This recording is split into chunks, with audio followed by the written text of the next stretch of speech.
Voy a empezar por atrás. Se están, eh, se, se están sumando los biólogos de Corrientes, eh, colegiados del Colegio de Santa Fe, no dicen de qué profesión, del Club del Derecho, que dejan saludos para la doctora, para el doctor Arese de parte de la doctora Beruto Alemandi, de la delegación de FEPUC y del Colegio de Ingenieros Especialistas de Córdoba,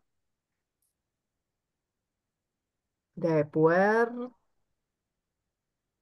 más ingenieros de Córdoba, em, representantes de FEPUSE, representantes de notarios y de FEPUBA. Mm,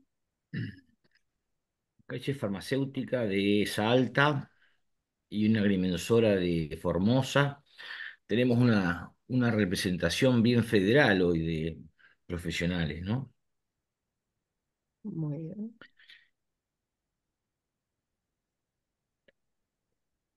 Ujú. Sí, por ahí también nos gustaría esto, que dejen registradas las profesiones, siendo que esta es una charla que está convocando también a muchas representaciones de profesiones, colegios, distritos y otras organizaciones que han sido llamadas a participar.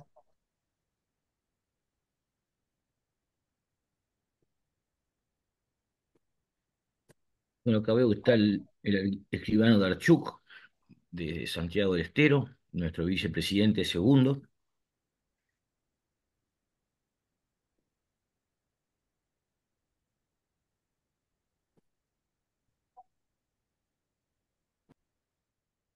Psicólogos de la provincia de Buenos Aires, abogados de Río Negro, psicólogos de FEPRA, obstétricas de Corrientes,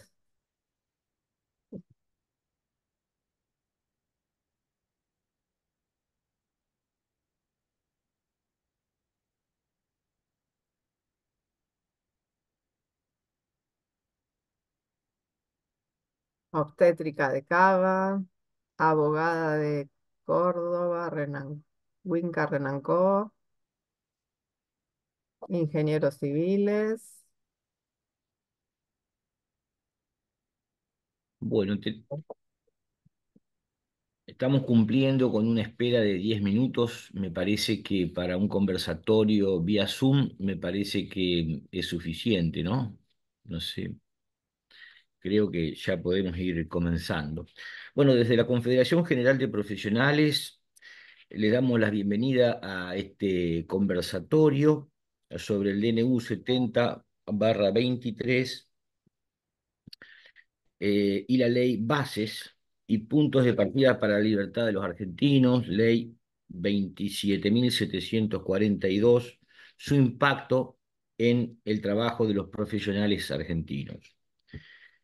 Vamos a coordinar este conversatorio, yo que soy presidente de la Confederación General de Profesionales, abogado Amado Siede, el arquitecto del Pino, vicepresidente primero de CGP, está el escribano Gustavo Darchuk, vicepresidente segundo, está nuestra secretaria general, el nutricionista Mercedes Paiva, nuestro secretario de Hacienda, el ingeniero agrónomo José Zambelli. Y bueno, queremos comentarles que entendemos que es muy importante hacer conocer que nuestra confederación representa a unos 5 millones de egresados del sistema de educación superior de la República Argentina, conforme el censo del año 22. Eh, y bueno, en la Argentina existe, o existía por lo menos hasta hace un tiempo, una cierta idea de que logrando un título universitario, uno podía llegar a acceder a un cierto nivel o estándar de vida medianamente acomodado. Nosotros en nuestra organización venimos relevando cómo vienen siendo los ingresos de los profesionales universitarios a través de encuestas nacionales que organizamos. Lo hacemos a través del Observatorio de Profesionales de la Federación de Córdoba. Y allí visualizamos que esta idea que yo refería recién es algo que ha quedado realmente en el pasado. Vemos que se está produciendo un importante nivel de empobrecimiento y de precarización en el trabajo de los profesionales argentinos. eh, Precarización en la forma de vinculación, digamos, cada vez, bueno, el esquema del profesional liberal independiente, si bien subsiste en una buena medida, eh, es muy importante la cantidad de profesionales que se ven obligados al trabajo en relación de dependencia, ¿no es cierto? Es decir, que pasan a depender de un salario. En este sentido, hemos observado que entre el 2015 y el 2024 ha habido una gran, un achicamiento, digamos, una baja del poder adquisitivo de los salarios. En el año 2015 teníamos que, con un salario medio, un trabajador podía comprar 6,4 canastas básicas y en el 2024 vemos que solamente puede comprar 2,7 canastas básicas. Es decir, han subido l- los precios de los alimentos de la canasta básica total por el ascensor y los salarios van por la escalera, ¿no? Eh, Esto ha hecho que todos los trabajadores y los profesionales como parte de ellos, hemos visto reducida nuestra capacidad de adquisición de bienes y servicios. También decía que vemos un alto nivel de precarización de las vinculaciones de trabajo. Eh, Hay muchos profesionales que ejercen de manera independiente, que suelen asociarse, y de dos o tres profesionales que trabajan en sociedad, se matricula solo uno para lograr de esa manera ahorrar en los gastos de mantenimiento de la matrícula. Eh, y esto ocurre en distintos lugares del país de una manera bastante frecuente. Bueno, también se ve esta precarización con las distintas formas de contratación que tiene el Estado y las distintas, los privados también, donde se contrata por el sistema de monotributo, sistema de locaciones de servicio, de obra, eh, o trabajos informales. En la Argentina, la última medición que tenemos hecha desde el observatorio es que los ingresos de los profesionales que tienen esta vinculación precaria es un 35% más baja que aquellos que tienen un buen vínculo laboral. Bueno, en este contexto, desde la Confederación General de Profesionales vemos con como muy importante, confluir, digamos, para enfrentar esto, para frenar este proceso de precarización y de empobrecimiento que estamos sufriendo los profesionales. Vemos la necesidad de confluir con otros sectores sociales en una lucha para frenar esta precarización y poder confluir junto con los trabajadores, los estudiantes, la universidad, en un proceso de recuperación, digamos, de la situación que teníamos de bienestar anterior. Bueno, eh, la metodología que vamos a utilizar es la que comentaba Mercedes Paiva. Vamos a escuchar a los expositores, y con posterioridad se van a poder formular preguntas a través del chat las que van a ser leídas y contestadas.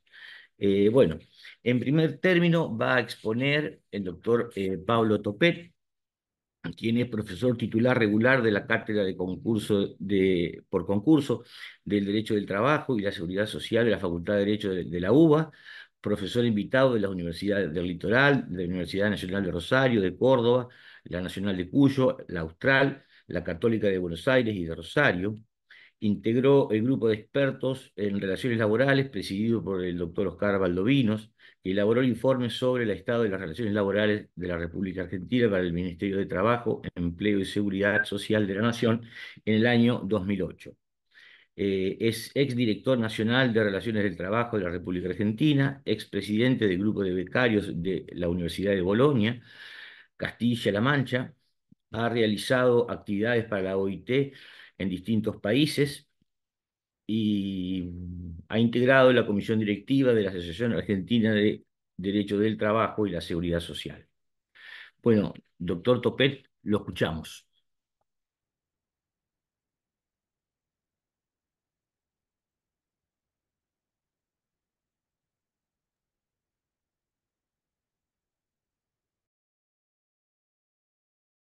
Estás muteado, Pablo, por ahí tenés que desmutearte vos, no Ahí podemos. está. Ay, Bueno, muchísimas gracias, doctor Siede, y por su intermedio a la organización, a la Confederación. Es para mí un gusto compartir una sesión de reflexión, poder darlo así. Y es para mí, es un desafío, lo hablaba con el doctor Arese, cómo dirigirnos en términos productivos, que puedan ser de provecho para un auditorio heterogéneo en función de confluir un conjunto de profesiones muy diversas. Y entonces voy a hacer el intento de explicar del modo más sencillo posible qué es lo que está pasando en la República Argentina, cuáles son las tendencias y efectivamente qué es lo que hay allí en materia de perspectivas y de derecho concreto en el DNU 7023 y en la ley bases. Voy a hacer eso y voy a sacrificar de alguna manera a mis colegas, ¿sí? A los compañeros de profesión y compañeras, porque no hay más remedio. Si soy muy técnico, nadie va a poder entender mucho y entonces voy a hacer ese sacrificio. Voy a sacrificar a mis compañeros y compañeras de profesión, por lo menos en esta primera parte. Bueno, lo primero que hay que decir en términos de contexto, hay en la República Argentina una fuerte tendencia a individualizar los vínculos en general, ¿sí? Hay una tendencia, decimos nosotros, deslaboralizadora. Hay una tendencia, y ustedes lo marcaban allí en esa introducción, precarizadora en general, y hay un marco normativo en el que se inscribe eso, en nuestra Constitución Nacional, que no distingue en función del mandato de proteger a los vínculos, vamos a ponerlo en términos sencillos, dependientes laborales y a las situaciones en que los seres humanos se incorporan al sistema económico en condición de autonomía. La Constitución tiene allí un mandato muy claro que no distingue, indica que hay que proteger al trabajo en todas sus formas. Ahora, cuando yo digo que en la República Argentina, y hay que decirlo también, hay una tendencia internacional, no uniforme, pero hay una tendencia internacional en el mismo sentido, en el sentido de laboralizar, de individualizar. Algunos autores españoles decían el discreto retorno al arrendamiento de servicios, ¿no? A los vínculos del Código Civil. Digamos, en ese marco se inscriben los textos que hoy vamos a intentar poner en relieve, sobre el cual vamos a decir algunas reflexiones. Y para que nos entiendan los colegas de otras profesiones, hay poner disposición, ¿sí? Poner en disposición del trabajo para otro, puede asumir dos modos básicos, ¿sí? Puede generar dos relaciones jurídicas. Una autónoma, ¿sí? No hay allí un vínculo de sometimiento al poder organizativo, uno no se involucra con una estructura ordenada por otro sujeto, uno ordena su propio modo de trabajo, uno tiene los medios, uno es el que tiene los medios para realizar esa tarea, y hay una referencia muy importante, ¿sí? en esta distinción. El resultado de ese trabajo es de la persona que lo realiza. El resultado del trabajo, el beneficio económico y por tanto también el riesgo es de la persona que lo realiza. Llamamos a eso el universo de la autonomía, ¿sí? Por supuesto, allí no hay horarios, no hay un poder jurídico que se exprese sobre el espacio del trabajo, no hay sanciones, no hay poder disciplinario y por supuesto no hay allí una retribución fija, ¿sí? Sino que hay un honorario, ¿sí? un pago, pero que no tiene la condición de lo que ustedes conocen como la remuneración. Y por el otro lado, ese es el universo de la autonomía, que en la República Argentina, y luego voy a volver, no tiene un marco de protección laboral. No existe, no lo tiene. En el mundo de la autonomía, los que nos tenemos que proteger somos los propios profesionales. El ordenamiento jurídico no tiene un marco de protección. Es binario, ¿sí?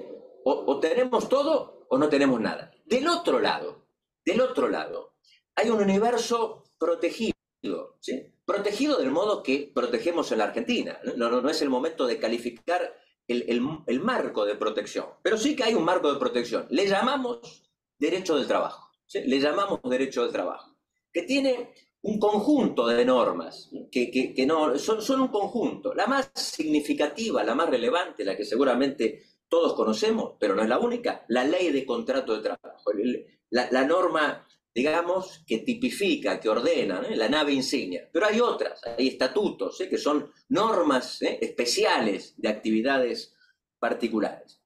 ¿Y cómo funciona esa protección? ¿Cuál es la puerta de entrada de esa protección? La puerta de entrada se llama dependencia. Y está puesto en la ley de trabajo. La ley de trabajo dice, en términos sencillos, yo protejo cuando el vínculo es dependiente. Es decir, que cuando hay un acto, cuando ejecuto una obra, cuando hago una prestación para otro, si el vínculo es dependiente, aparece el marco de protección de la ley de contrato de trabajo. ¿Y qué es la dependencia? Digo, esto es importante que ustedes tengan alguna pauta, porque no está en la ley de contrato de trabajo definida. Dice que es dependiente, pero no dice qué es ser dependiente. Y acá los estudiosos, la ciencia, la propia jurisprudencia ha elaborado ciertas características, ciertas dimensiones de la dependencia. Dice, bueno, es dependiente un vínculo cuando hay subordinación o dependencia jurídica. Es decir, que hay un poder jurídico en ese vínculo que permite establecer las condiciones de la prestación, que ordena el modo en que la prestación se incorpora a un espacio organizado por otro, que puede aplicar sanciones, Básicamente, la faceta jurídica implica eso, ¿sí? Yo no dispongo, ¿sí?, del modo en que voy a hacer las cosas, no dispongo del horario, no dispongo del lugar en que me inserto, alguien lo hace por mí y tiene un poder jurídico. Y hasta ahora, en general, el modo de individualizar la dependencia ha estado muy asociada a esa faceta, ¿sí?, al marco jurídico de sometimiento. Otra faceta, y en el caso de los profesionales muy diluida, es la faceta técnica, ¿sí? Es el modo de hacer, ¿sí? El despliegue concreto de la faceta jurídica. ¿Cómo hago lo que me ordenan hacer? En el caso de los profesionales, en general, es una faceta o inexistente o muy diluida. Finalmente, la faceta económica. Y la faceta económica, que hoy en el mundo es revalorizada para individualizar relaciones de dependencia, lo que la caracteriza es, bueno, los medios los pone el que emplea, ¿sí? El empleador.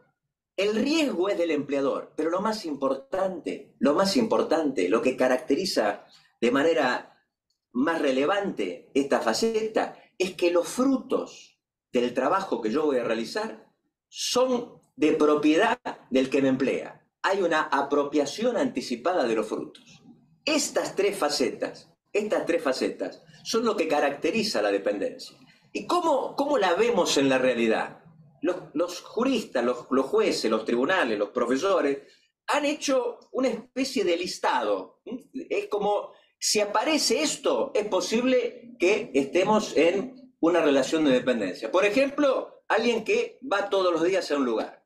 Por ejemplo, alguien que cumple órdenes todos los días en un lugar. Por ejemplo, alguien que recibe una remuneración mensualmente. Por ejemplo, alguien que le pagan las vacaciones. Por ejemplo, alguien que se pone en la vestimenta del lugar, ¿sí? Digamos, allí hay un conjunto, ¿sí? Un conjunto de indicios, le llamamos nosotros, para decir que estamos en una situación de protección.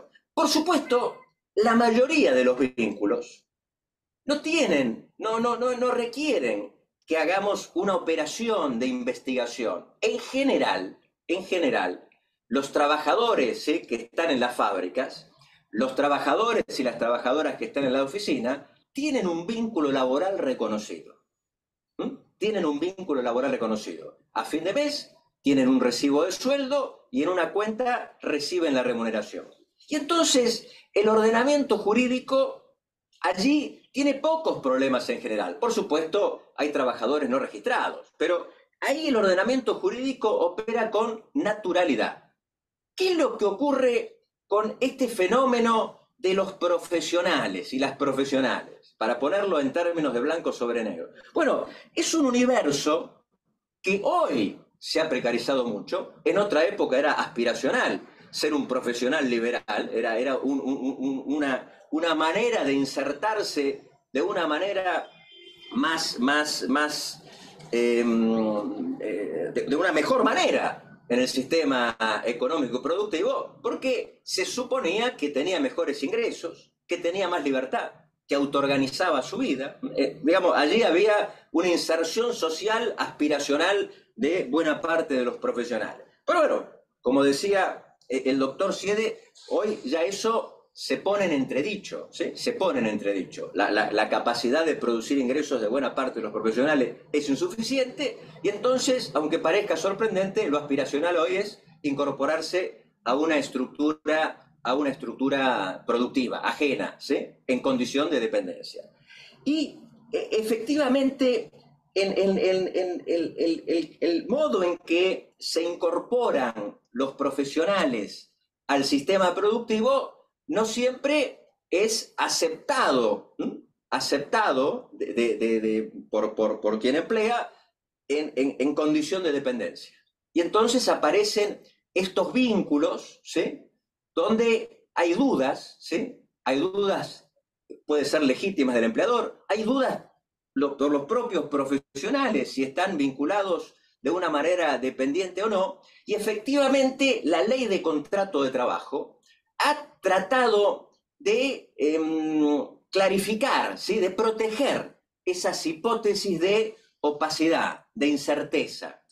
¿Y por qué lo ha hecho? Bueno, porque el derecho del trabajo presupone una desigualdad entre las partes. Y entonces, con mucho tino, la estructura de protección del derecho del trabajo entiende que los individuos, ¿sí?, de una relación de trabajo están en una desigualdad económica que les impide pactar condiciones jurídicas de igualdad. Y entonces el sistema de protección sustrae, ¿sí?, de la autonomía individual un conjunto de protecciones que el ordenamiento considera indispensables para garantizar un piso de dignidad elemental. ¿Me siguen? Ahora, claro, suponen esa desigualdad y entonces el vínculo, cuando se anuda con ese conjunto de protecciones. Ahora, el ordenamiento entiende que esa condición de vínculo dependiente no está en disponibilidad para ser elegida. Se impone al vínculo, con independencia de lo que las partes quieran. Dice, no, usted no puede elegir si es dependiente o autónomo. Si usted trabaja en las condiciones de dependencia, el ordenamiento lo protege aunque usted no quiera. Y es poco probable que usted no quiera. Lo más probable es que le hayan a ustedes obligado a tomar esa decisión. Pero el ordenamiento razona en el sentido de, es tan importante que la protección se le aplique a usted que su voluntad es irrelevante. El ordenamiento se lo va a aplicar aunque usted firme que no quiere ninguna protección laboral. Esta es la idea. Ahora, hay situaciones donde el empleador dice, no, usted se incorpora a mi organización, a la estructura que yo organizo y que dirijo, y por supuesto de la cual me beneficio utilizando las prestaciones que usted incorpora al espacio productivo, y entonces en ese caso la ley de trabajo tomó una decisión radical, incorporó una presunción que está en un artículo, el artículo 23 de la ley de contrato de trabajo. ¿Y qué dice esa presunción de modo sencillo? Dice, si usted trabaja, ¿sí? Si usted trabaja, el hecho de la prestación de servicios hace presumir la existencia de un contrato de trabajo, salvo que por las circunstancias, las relaciones o causas que lo motiven, se demostrare lo contrario. Esta presunción, decía el artículo no modificado, operará igualmente aun cuando se utilicen figuras no laborales para caracterizar el contrato. Ejemplo, en el caso de los profesionales, el contrato ya no se llama más locación de servicios. Era una manera de nombrarlo muy criticada, porque la locación implicaba un arrendamiento de uno mismo, ¿sí? Como los romanos. Decían, bueno, no, lo criticaban, borda, espota, y ahora lo cambiaron. Se llama contrato de servicios. Y entonces, esta presunción se aplicaba para ustedes, para nosotros, para los trabajadores que en un vínculo donde incorporamos trabajo, una estructura, insisto, ajena, con ciertas notas de laboralidad, bueno, el ordenamiento decía, no pruebe nada, usted pruebe que prestó la tarea, y entonces el ordenamiento le obliga a quien lo emplea, ¿sí? O al que recibe su prestación, a demostrar que eso no es un vínculo laboral, sino que es un vínculo regido, regulado por el Código hoy Civil y Comercial de la Nación. ¿Me siguieron? Entonces, fíjense ustedes, el ordenamiento tenía una presunción pro-labor, pro protección del derecho al trabajo. ¿Qué es lo que hizo, qué es lo que hace la reforma? Dos cosas. En el ámbito de aplicación de la ley de contrato de trabajo, en el lugar donde la ley dice, esta ley no se aplica, el principio general se aplica a todo, menos A, B, C, D, pone un inciso, agrega un inciso. Esta ley no se aplica a los contratos regulados por el Código Civil y Comercial de la Nación. Obra, servicio, agencia y los otros y el resto. Franquicia, no lo nombra, pero y el resto. Con lo cual, ¿cuál es la señal que marca el legislador? ¿Qué es lo que le está diciendo a los jueces, a ustedes, ¿sí? A los que están en el mundo de las relaciones de trabajo con una multiplicidad, ¿sí? De operadores jurídicos, contadores, empresarios, jueces, digamos, asesores? Bueno, ¿qué les está diciendo? ¿Cuál es la referencia? Señores, guarda, estos vínculos contractuales, ¿sí? De ninguna manera pueden quedar comprendidos, abarcados en este ámbito de protección. Entonces, el artículo 2, ámbito de aplicación de la ley protectora del trabajo.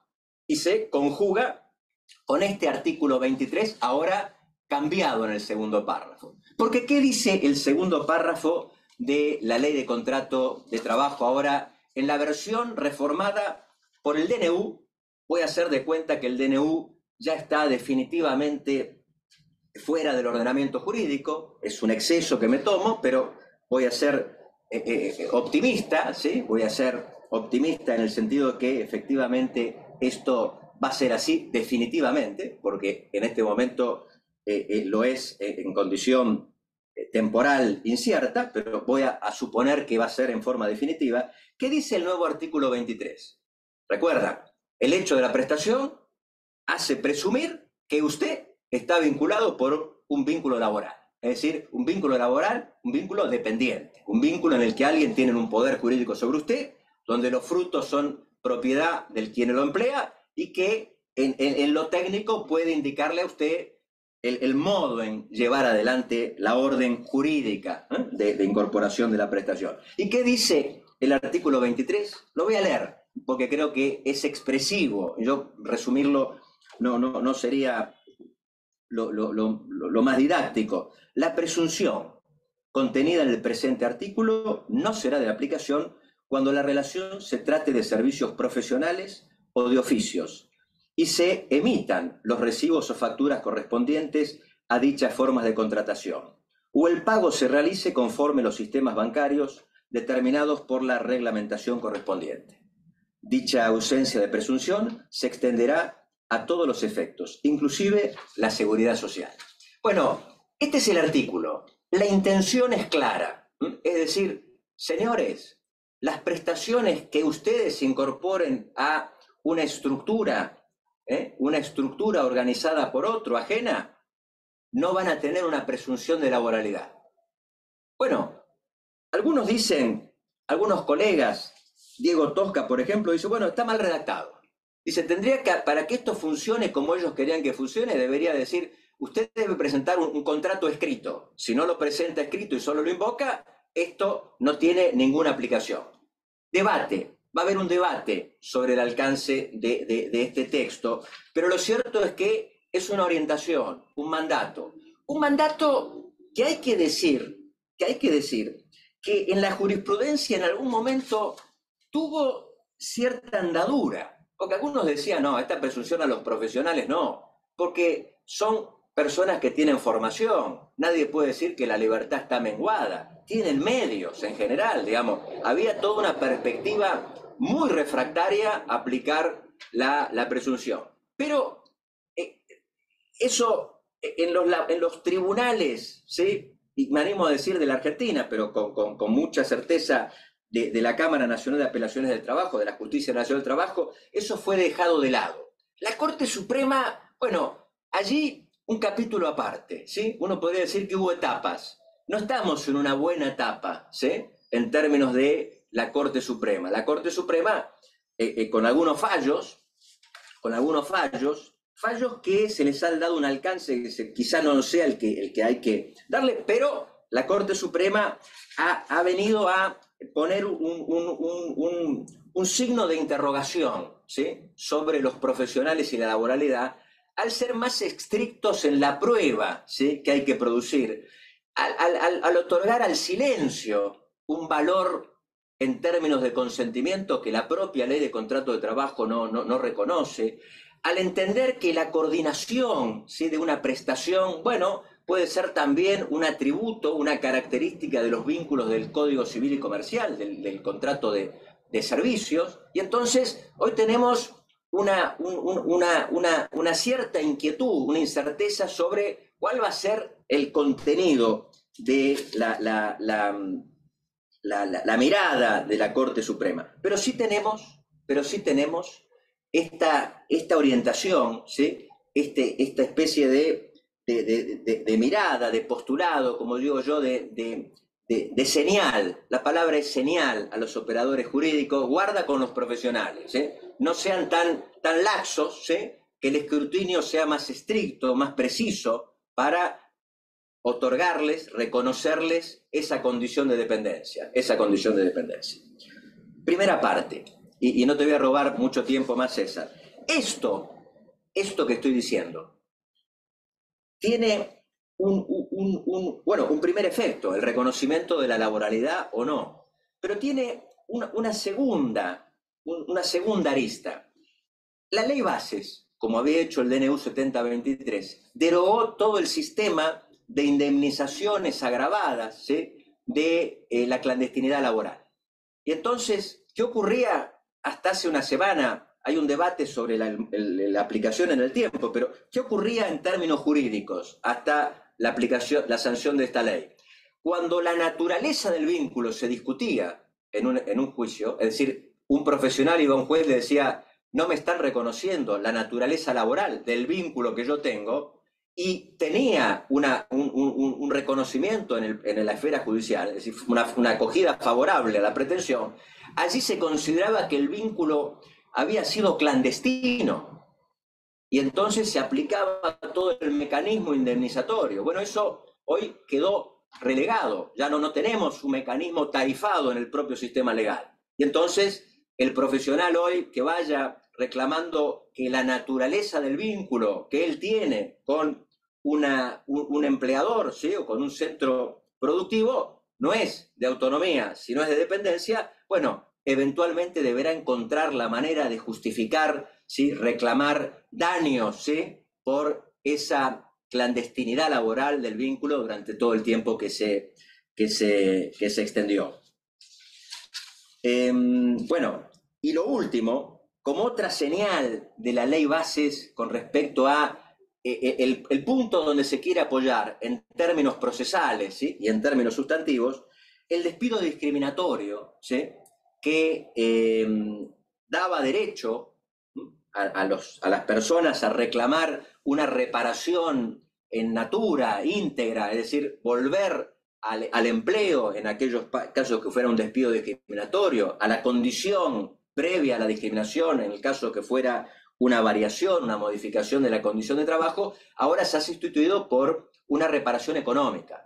Por supuesto, esto es discutible, yo creo que no es ni discutible, pero digamos, creo que es reprochable en términos constitucionales, pero lo cierto es que allí ahora no hay una reparación en natura, sino una reparación eventualmente económica, y se ha cambiado el modo de valorar la prueba. Dice, bueno, el que alega una discriminación tiene que probarlo. Ya no hay una aplicación dinámica de la prueba, una presunción, ¿sí?, los indicios que modifiquen la carga. No, acá es otra muestra, otra señal del modo en que, desde la perspectiva del legislador actual, se conciben las relaciones laborales con ciertas notas, ¿sí?, de igualdad, con ciertas notas de igualdad, y por supuesto, en términos de normativa que suceda una normativa claramente regresiva. Bueno, yo dejaría acá para que el doctor César Arese tome la palabra. No sé, creo que he ocupado media hora aproximadamente. No sé si he sido claro, perdónenme los profesionales, los abogados, porque he hecho un esfuerzo pero para clarificar, no sé si lo he logrado, de quienes no comparten la profesión. Bueno, quedo abierto a sus inquietudes. Muchísimas gracias, doctor Topet. Ha sido muy claro respecto de cómo viene la evolución de la protección del derecho al trabajo. Doctor Bueno, Doctor sí. Siede, después, cuando hable el doctor Arese, después, yo no quiero abusar del tiempo, les puedo contar algunas perspectivas del marco internacional sobre una protección de la autonomía, en clave de derechos, ¿no? Pero no quiero seguir abusando del tiempo de ustedes. Con todo gusto, doctor. Bueno, lo voy a presentar al doctor César Arese, es titular de la Cátedra de Derecho de Trabajo y la Seguridad Social de la Facultad de Derecho de la Universidad Nacional de Córdoba. Es ex vocal de la Cámara del Trabajo de la provincia de Córdoba, es doctor en Derecho y profesor de cursos de posgrado a nivel nacional e internacional. Ese breve discurso, currículum nos ha alcanzado del doctor, seguramente que para facilitarnos la tarea. Le agradecemos, doctor. Lo escuchamos.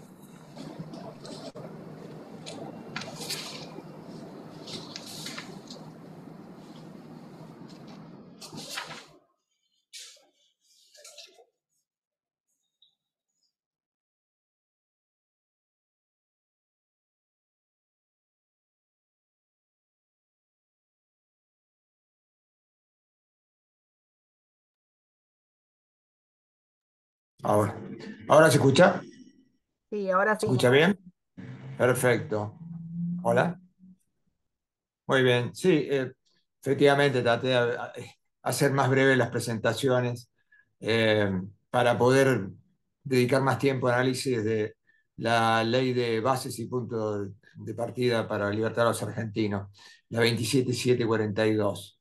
Una aclaración o una especie de nota al pie antes de comenzar a desarrollar el tema asignado que nos hemos autoasignado con Pablo. Porque entre los abogados hay confusión, me imagino, entre el pueblo y los profesionales acerca de el tema de por qué hablamos de la ley de base únicamente y no del DNU 70/43, que introdujo una serie de modificaciones en materia laboral y está en realidad declarado inconstitucional por la Cámara Nacional de Apelación del Trabajo en una acción colectiva interpuesta por la Confederación General del Trabajo, cuyo abogado en esta contingencia fue precisamente el doctor Topet, y que dispuso, digamos, aparte de la constitucionalidad, la suspensión. Este amparo está ahora a resolución de la Corte Suprema y consecuentemente entre los operadores jurídicos hay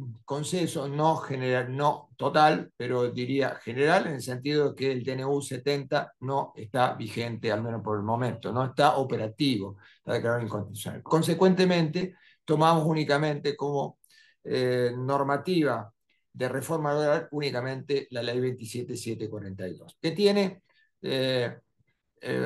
una serie de modificaciones, pero hoy con Pablo nos hemos puesto de acuerdo de focalizar sobre el tema propuesto, que es precisamente el impacto que puede tener específicamente sobre el trabajo de los profesionales o de la vinculación profesional.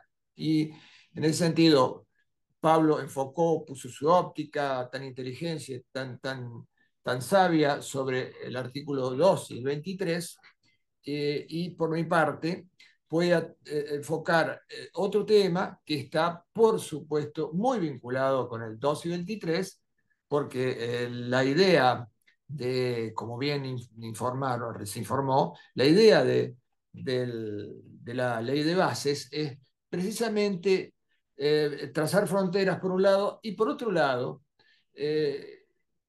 creo de manera muy explícita, establecer que hay un zócalo de trabajadores que no van a estar protegidos por la ley de contrato de trabajo concretamente.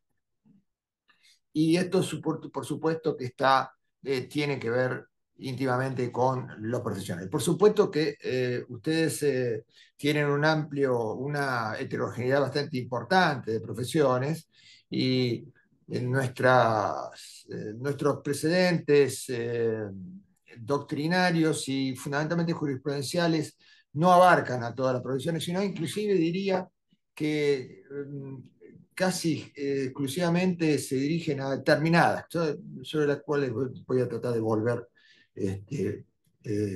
luego. Bien, yo trataría de voy a centrar sobre los llamados TICs. ¿Qué son los TICs? Bueno, los TICs no son, obviamente, lo que primeramente se nos representa, que son estos reflejos o autorreflejos que no podemos controlar, ¿no? No, los TICs no son esto, no son tampoco lo que muchas veces se dice las tecnologías de la información y de la comunicación, tampoco podremos asimilarlos con los clics, como Charly García que le puso a un disco, ¿no? Clics modernos, sino que hablamos de TICs. Cuando hablamos de TICs hoy por hoy en el marco del derecho del trabajo, hablamos de trabajadores independientes con colaboradores, TICs, establecidos por el artículo 97 de la ley de bases 27742. Sobre ese tema me voy a centrar en los minutos que nos han otorgado, sin perjuicio de que después tratemos otros temas de la ley o que ampliemos acerca de esta cuestión. Trabajadores independientes con colaboradores. ¿Sí? Bien, nosotros podríamos establecer, aceptando el desafío de este enfoque de la ley de bases laboral de un modo distinto, que es desde la óptica precisamente de los profesionales, podríamos establecer algunas categorías. Bien, entre los profesionales puede haber un profesional que es empresario, ¿no? que tiene una gran empresa, ¿sí? Constituida como sociedad anónima, sociedad SRL, en el ámbito profesional o bien de ámbito comercial. Pero lo que nos interesa es el ámbito profesional. Un sanatorio, una gran empresa de consultora, una empresa de abogados, que las hay, con muchísimos profesionales, 200, 350, especialmente en Buenos Aires, no tanto en el interior. Y estos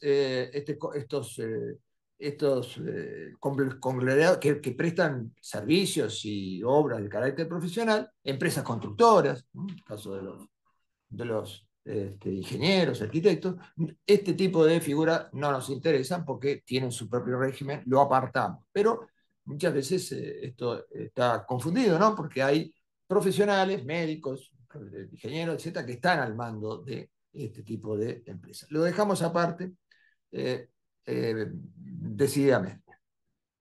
Pero a partir de ahí vamos bajando en lo que podríamos entender como prestación de servicios y obras por parte de personas físicas profesionales, y así encontramos lo que habitualmente entendemos son los profesionales liberales, ¿no? Los profesionales liberales, que con el perdón de la palabra tan bonita, que hoy en día me parece que está siendo bastante manoseada, ¿no? de la libertad.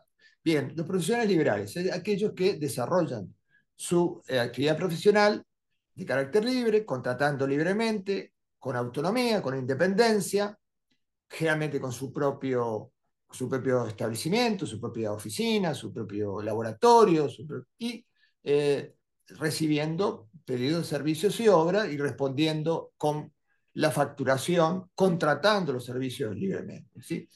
Ya sea con otras personas o bien con empresas, o en el caso del ámbito médico, en obras sociales, etc. ¿Sí? Eh, y de esto fue definido perfectamente por el doctor Topé en la primera parte, ¿sí?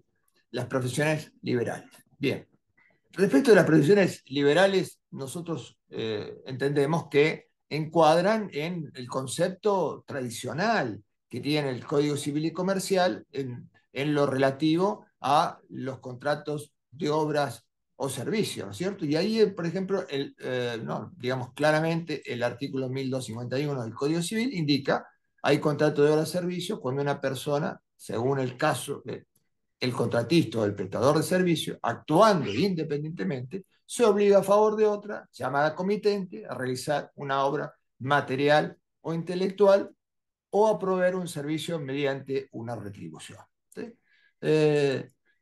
Y aquí se excluye en el 1252 precisamente la posibilidad de que existan estos mismos servicios o esta misma prestación de obra en relación de dependencia. Y esto fue definido claramente por el artículo 21 de la Ley de Contrato de Trabajo, que es aquella vinculación en que una persona se obliga a realizar actos, prestar servicios, realizar obra a favor de otra, bajo su relación de dependencia, o lo que sería lo mismo, bajo su realización y dirección a cambio de una remuneración. De la figura laboral, y aquí no aparece, ¿sí?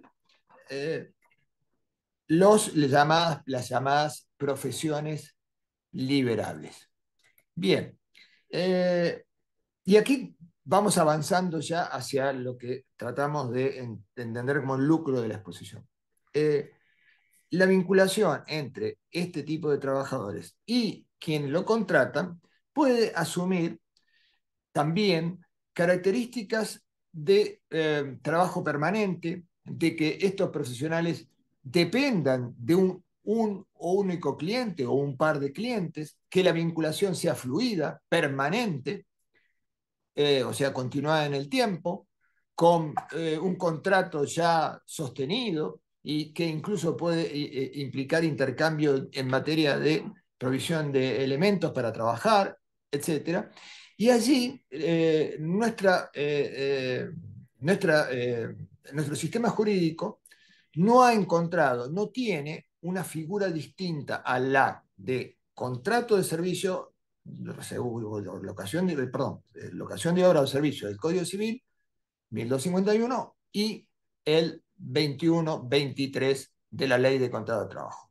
Me refiero concretamente a lo que en otras legislaciones especialmente la española, que ha desarrollado bastante este tema, pero hay otras referencias en la italiana, en la francesa, la vinculación de trabajadores económicamente dependientes. En España se le llama TRADE, en el lenguaje común, TRADE, y tienen un estatuto específico. Este estatuto, el de los llamados TRADES, define a este contingente de otro modo, y dice, leo parte de la ley 20 del año 2007 y su decreto reglamentario, o su Real Decreto del año 2009, estableciendo las características que tienen estos traves. La actividad del trabajador autónomo económicamente no se ejecutará de manera indiferenciada con los trabajadores que presten servicio bajo cualquier otra modalidad de contratación laboral por cuenta del cliente.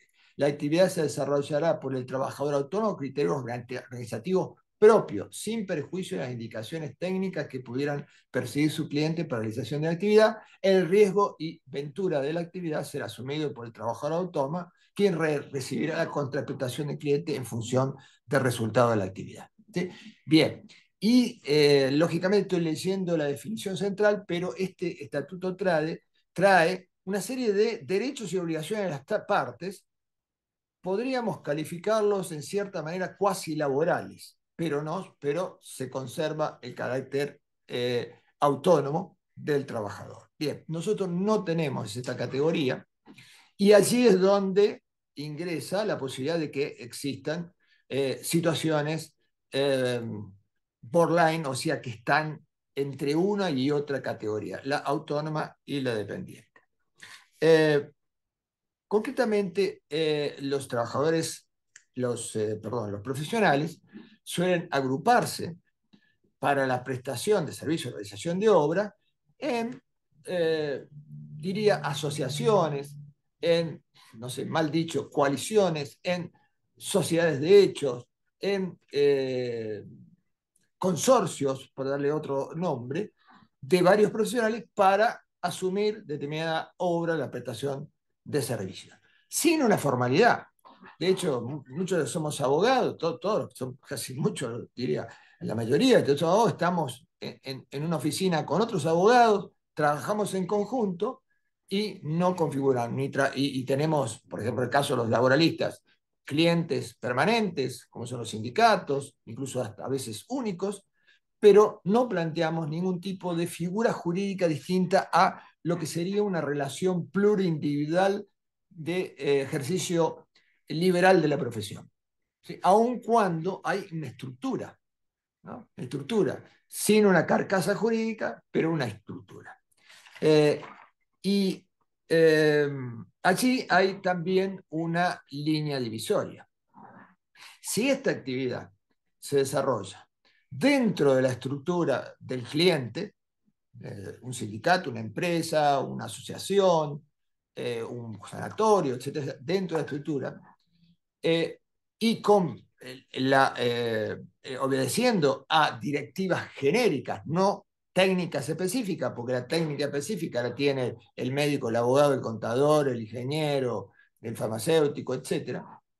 Estructura organizativa y directivas propias, es que se forma o se representa en la práctica un área de disputa en el que el profesional puede ser tranquilamente puede estar en relación de dependencia, como puede asumir una condición independiente. Digo, según la óptica que se mire. Y en este tema, la Corte Suprema de Justicia de la Nación ha tenido oportunidad de pronunciarse en los casos, específicamente los casos de médicos que han trabajado con esta condición de estar dentro de la estructura. Me refiero concretamente a tres precedentes muy conocidos, ¿no? En el ámbito laboral son muy conocidos.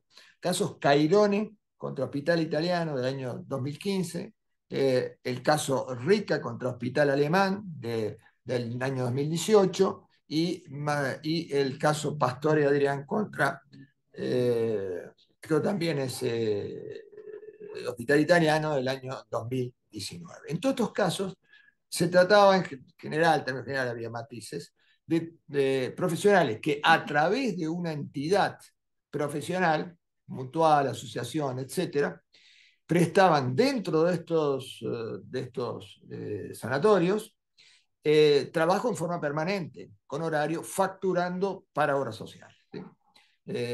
Aunque también prestando personalmente consultas y otro tipo de prácticas en forma directas en salas o en el marco de estos establecimientos. La Corte Suprema entendió que en estos casos no había relación de dependencia, ¿sí? Pero quiero aclarar que hay mucha jurisprudencia en el sentido contrario, ¿no? Cuando, por supuesto, hay muchos profesionales médicos, especialmente que cumplen horario, que están bajo el esquema organizativo de la empresa, del sanatorio, del hospital, que utilizan los elementos del hospital, no solo las instalaciones, sino el propio instrumental, aunque esto no es dirimente, y por lo tanto son considerados en relación de dependencia. Digo, ahí hay una zona de disputa, ¿no? Específicamente de los médicos, ¿sí? Ahora bien, precisamente tengo que aquí también apartar, para ir allá a los TIC definitivamente, los casos de las cooperativas de trabajo, que son figuras específicas en las cuales hay una ley especial, la ley 20337, en los cuales existe un acuerdo, una asociación de personas para realizar un emprendimiento productivo, prestar incluso servicios, ¿sí?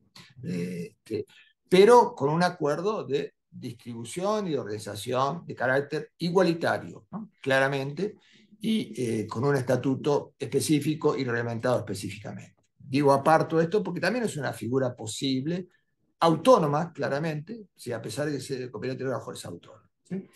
Bien, y aquí vengo, sí, ya para evocarme específicamente, tratando de apartar estas posibles figuras, me quiero ocupar de los trabajadores independientes colaboradores. ¿Qué son?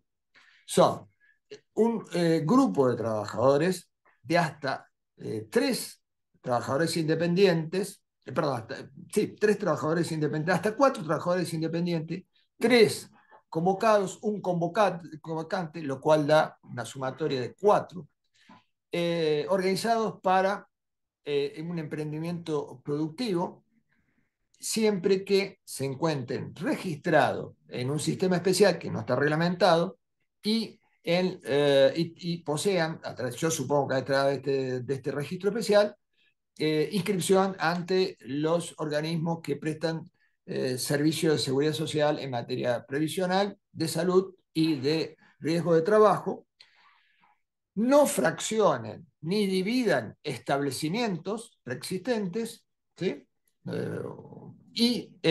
No se adviertan dentro de su actividad notas de relación de dependencia, es decir, dependencia o noto o dependencia de carácter económica, jurídica y técnica, ¿sí? Lo que he sintetizado es el artículo 97 de la Ley de Bases plenamente vigente, aunque todavía sin reglamentar en lo atinente a este registro especial exigido para que pueda existir este TICS, estos trabajadores independientes con colaboradores. ¿Sí? No sé si ha quedado claro el concepto, es bastante complejo, pero esencialmente es este grupo de hasta 4 trabajadores independientes, ¿sí? Bien, jurídicamente no es un híbrido. No podríamos decir que son trabajadores autónomos según el Código Civil y Comercial, porque no ingresan dentro de esta categoría, ninguna de la categoría de contratos como acabamos de ver.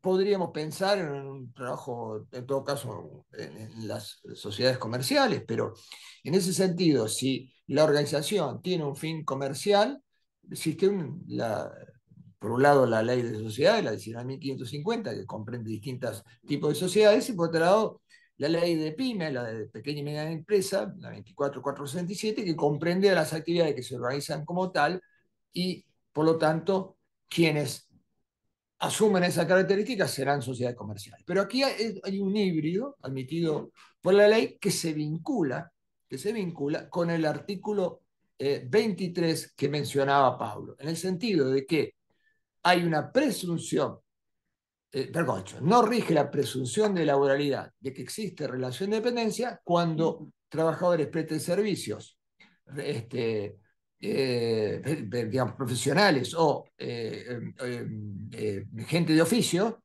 realizan tareas, prestan servicio a favor de otro, pero exhibiendo o emitiendo facturas, recibos o acreditando haber percibido mediante constancia bancaria sus remuneraciones, ¿sí? Ese 23 está vinculado con el 97, abriendo la posibilidad de que hasta 3 trabajadores independientes se configuren como TICs, como trabajadores independientes con colaboradores. Esta figura del 97 de la ley de bases. Bien, y aquí me parece, y esta es una opinión que por supuesto no la tengo todavía definida, tal vez es para discutir, es que precisamente son profesionales los tiqueables, ¿no? Le podemos hacer el TICS, ¿no? Profesionales que se agrupen hasta 4, reitero, uno que convoca al resto, a los otros 3, se registran en este registro especial, tienen los sistemas básicos de seguridad social y puedan agruparse para prestar servicios, realizar obras a favor de terceros. Creo que está precisamente pensado, casi dirigido hacia los profesionales, informáticos, abogados, contadores, ingenieros, etcétera, que se puedan agrupar para prestar servicios a terceros en este registro especial conformado para ser considerados TICs, trabajadores independientes colaboradores. Pero me temo, y esto ya no sé si les compete a ustedes analizarlo, pero es de carácter general o afecta de carácter general a la estructura, al sistema de relaciones laborales que nuestro país eligió y vino desarrollando, diría, de hace 120 años. Por el proyecto de la Ley Nacional de Trabajo que pergeñó en 1904 Juan Vigalé Macé y otros doctrinarios. La idea central, la idea que ha regido a través de la ley 11.729, también de los años del 1934, o de la ley de contrato de trabajo, la 2744 del 1974, es el carácter centípeto, el de considerar que el trabajo, la prestación de servicios de realización de obra a favor de otro que tiene facultad de dirigirlo, ya presume la laboralidad de manera lisa. Ahora hay, de algún modo, como una excepción, como un sector en el cual no solo no rigen la presunción de laboralidad, estos profesionales, gente de oficios que emite factura, recibos y recibe bancariamente sus remuneraciones, sino además aquellos que se conformen como trabajadores independientes con colaboradores. Ahora bien, hay que tener cuidado con esta figura porque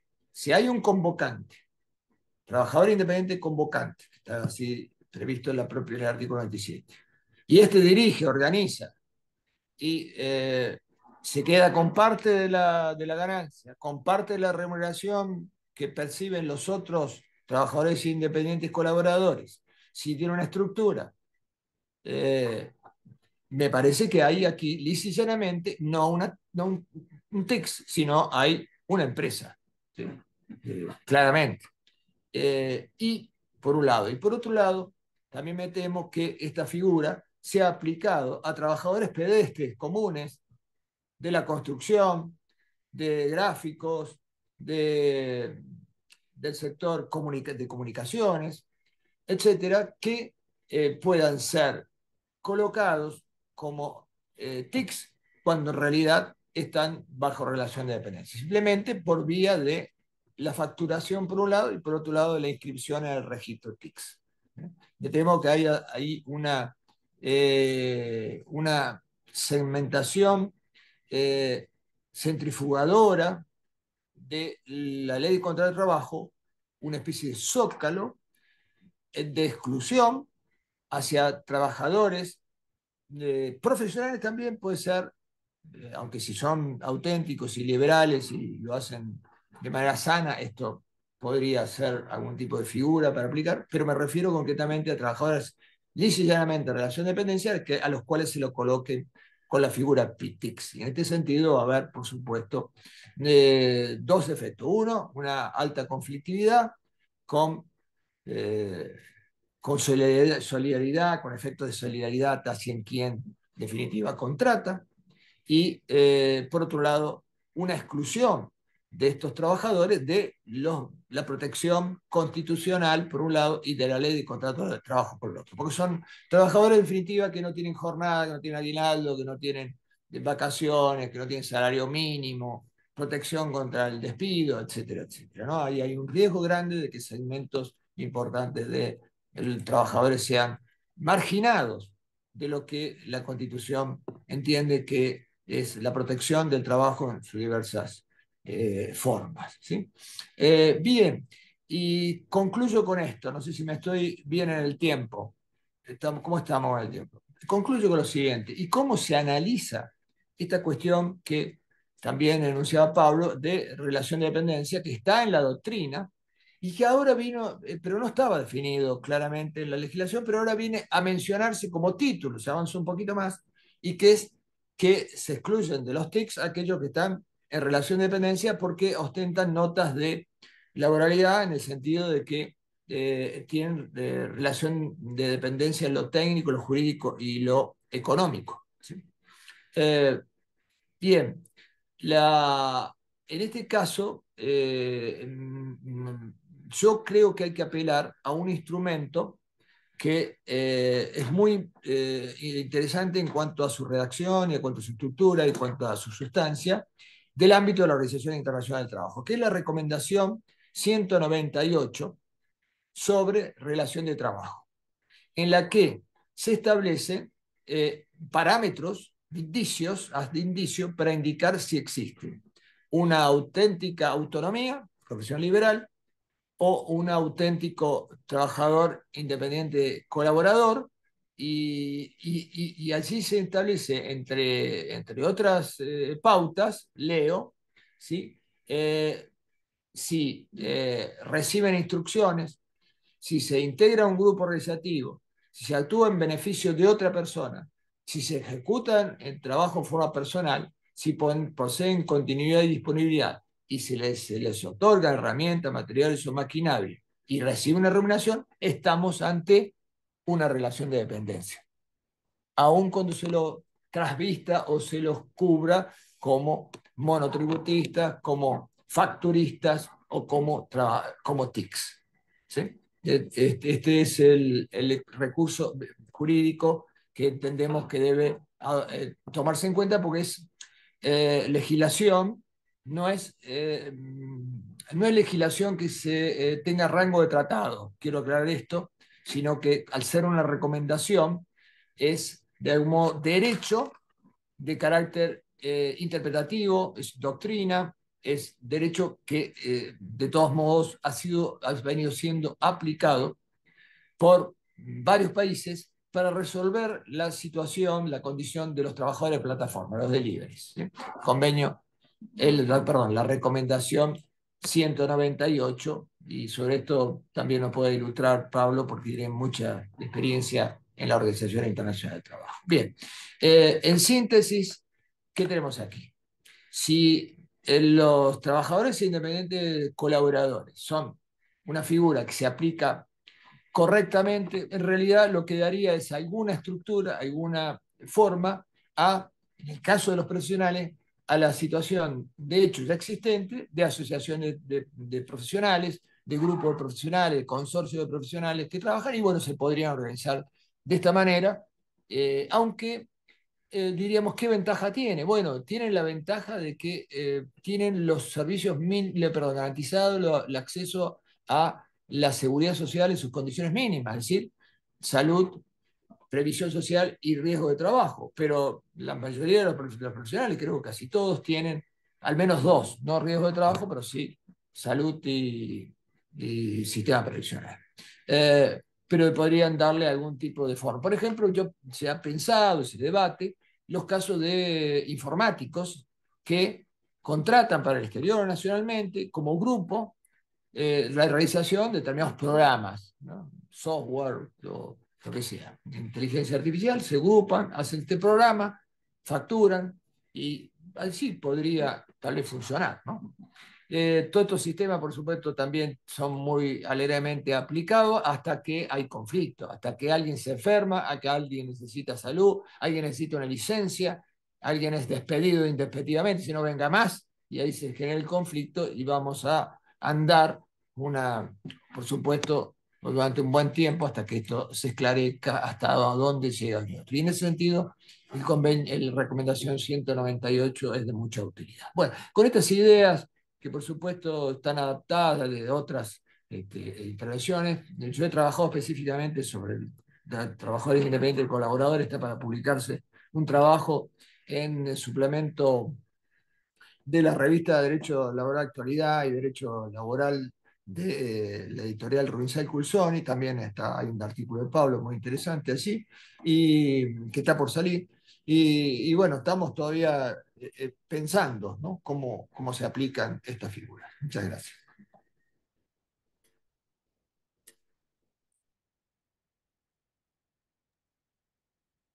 Muchas gracias a usted, doctor. Muchas gracias, muy clara su exposición. Ahí yo ponía que, si las consultoras, digamos que una figura que mucho utilizan los ingenieros, ¿no? Eh, Podría organizarse de esta forma. Sí, a mí me parece que sí, que hay una franja a nivel de profesionales. ¿Por qué? Porque los profesionales generalmente actúan con sus propias estructuras, no se somete a la organización interna, digamos, las directivas son relativas, porque existen directivas, ¿no? Porque la directiva, en el caso de los profesionales, a ver, trabajadores de relación de dependencia que ustedes conocen, los que identifican, hay un comercio, una fábrica, etcétera, se incorporan a una estructura organizada de empresa y utilizan los materiales de la empresa y reciben todos los días instrucciones, es decir, lo que se llama la manifestación de la relación de dependencia en el plano técnico, ¿sí? En el plano jurídico, porque si faltan lo sancionas, los aperciben, y en el plano económico, porque dependen casi exclusivamente de ese trabajo. En los profesionales, todas estas condiciones, por supuesto, son distintas y existe un mayor grado de autonomía, pero reitero, si el profesional se incorpora a la estructura de la empresa, si tiene una relación permanente, si utiliza los materiales, si obedece instrucciones, tiene un horario, etcétera, no hay ninguna diferencia con trabajadores de relación de dependencia. Pero si lo alejamos y lo autonomizamos en el sentido de que tiene estructura propia, consensos propios, proyectos propios, es más, asume riesgos en la prestación del servicio, la realización de la obra, ¿no? Garantizando de algún modo su servicio, su obra, o por lo menos un buen servicio, una buena obra, etc. Allí, conforme lo tomábamos de la recomendación 198, puede haber o no relación de dependencia. Mercedes, tenemos algunas Puede preguntas. aplicarse esta figura TICS, y puede aplicarse esta figura TICS, digo, ¿no? Doctor Siede, Sí, cómo no. puedo hacer porque claro, hice un esfuerzo de simplificación y después lo escuchaba a César. Quiero 2 o 3 cuestiones adicionales, si ustedes me lo permiten. Sí, Digo, cómo no. porque acá hay profesionales ahora, en términos prácticos. La indeterminación de horarios. Muchos dicen, bueno, pero yo decido, bueno, eso no es excluyente de una relación laboral. Que uno aporte algún elemento de trabajo complementario, tampoco es excluyente. Digo, como cuestiones que algunos dicen, bueno, yo no puedo ser nunca, no. Bueno, eso no es excluyente. Que uno no viva de ese trabajo, tampoco es excluyente. Lo determinante es que quien se apropia nosotros le decimos fruto, es el resultado de ese trabajo. Y en la laboralidad, eso anticipadamente es de quien me emplea. Digo, para tener algunas ideas de orientación, de brújula. Lo que decía César, la incorporación. Hay un gran debate. Algunos dicen, bueno, si se incorpora, siempre es laboral. Estos fallos de la Corte lo pusieron en entredicho. Si no se incorpora, hay que ver. Algunos dicen, bueno, el contrato de servicio es excepcional. Hubo juristas, laboralistas muy importantes, Justo López, que decía como Borda, no es más. en ese momento locación de servicios. Todo es contrato de trabajo. Toda prestación para otro está subsumida en la ley de contrato de trabajo. Digo para que ustedes vean el marco de este debate. Insisto, para algunos es absolutamente periférico, digamos, excepcional. Ahora, claro, ¿qué señal da este texto, el que estamos analizando? No, a lo contrario, no, dice no, al revés, ¿no? No se presume nada. Por supuesto, puede ser laboral, sí, pero usted quémese las pestañas para probar que es laboral. Como dice César, el Código Civil y Comercial de la Nación, el artículo 1500, el 1251 y el 1252 dicen, esto es civil y comercial, puede ser civil. Ahora, si es dependiente, no se aplica esto, es como un galimatías, ¿no? Es como un razonamiento circular. Entonces uno dice, si es dependiente, todo puede ser protegido, pero uno ahora tiene que demostrarlo.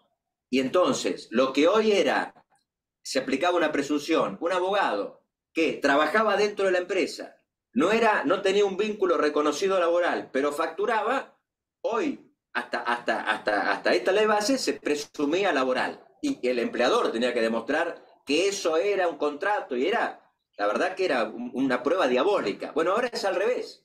Ese abogado que trabaja dentro ya no tiene la presunción. Es posible que con una prueba relativamente, asequible, pueda demostrarlo, pero ya no tiene esa puerta de entrada, digamos, que lo ponía en un terreno procesal de comodidad. Ya eso no aparece más. Y quiero hacer un comentario sobre lo que decía César, porque a mí me tocó ser asesor jurídico del grupo de los trabajadores con la reglamentación 198. Fíjense, año 2006, eso fue 2006, o sea que ya teníamos ese problema mundial.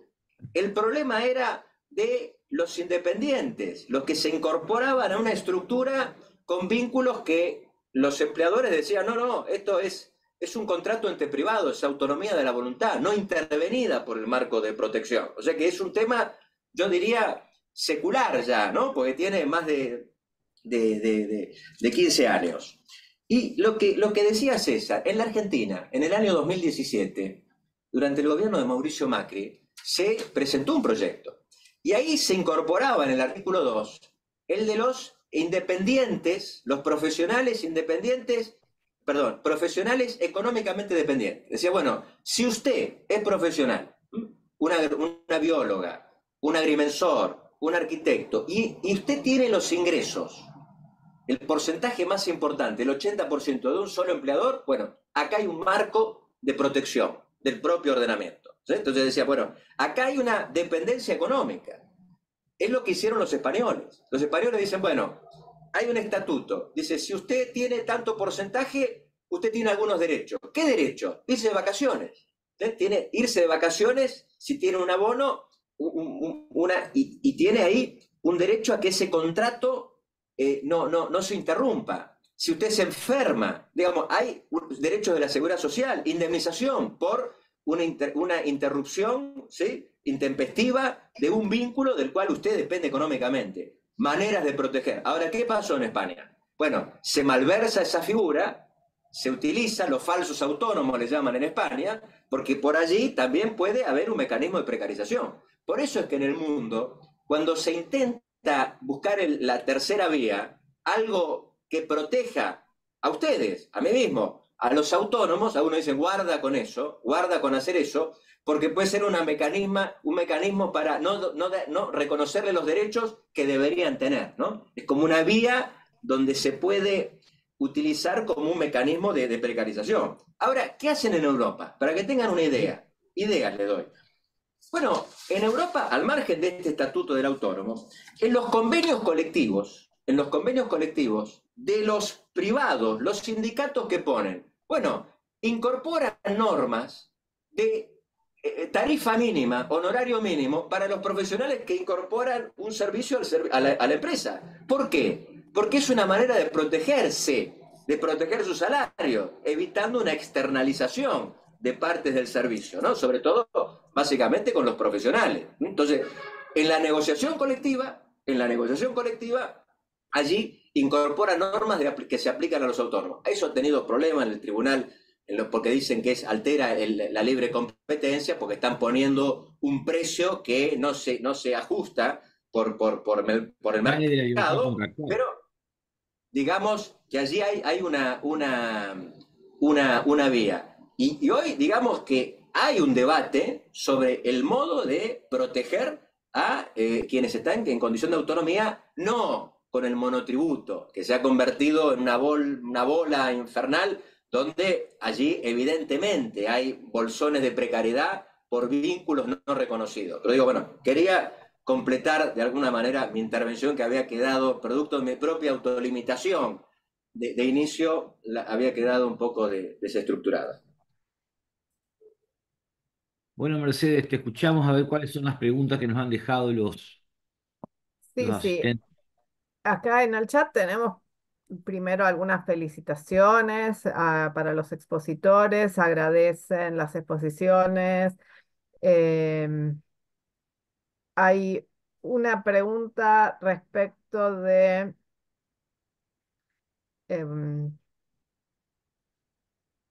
eh, un caso concreto. Dice, para el doctor Arese, si un abogado que trabajó como empleado no registrado en un estudio jurídico inició un juicio laboral contra los titulares del estudio antes de la ley base, ¿se aplica retroactivamente el artículo 23 de la ley bases? ¿No? Bueno, hay un gran debate. Hay un gran debate sobre esto. Yo quiero ser lo más académico posible en este tema. Dos bibliotecas. Biblioteca número uno, las indemnizaciones derogadas de los artículos 7, 8, 9, 15 de la Ley Nacional del Empleo, 24013 por un lado, artículo 1 y 2 de la Ley 25323, y modificación a la Ley de Contrato de Trabajo son el artículo 80 relativo a la certificación de servicios y 132 bis relativo a la falta de ingreso de aportes, digámoslo sintéticamente. Sintetizo, la ley de bases derogó todas las indemnizaciones relativas a irregularidad en el empleo, con distintas hipótesis, falta de pago de indemnizaciones, falta de entrega de la certificación de servicios y falta de ingreso de aporte. ¿Sí? Bien, la derogó. Entonces, hay situaciones de controversia en curso.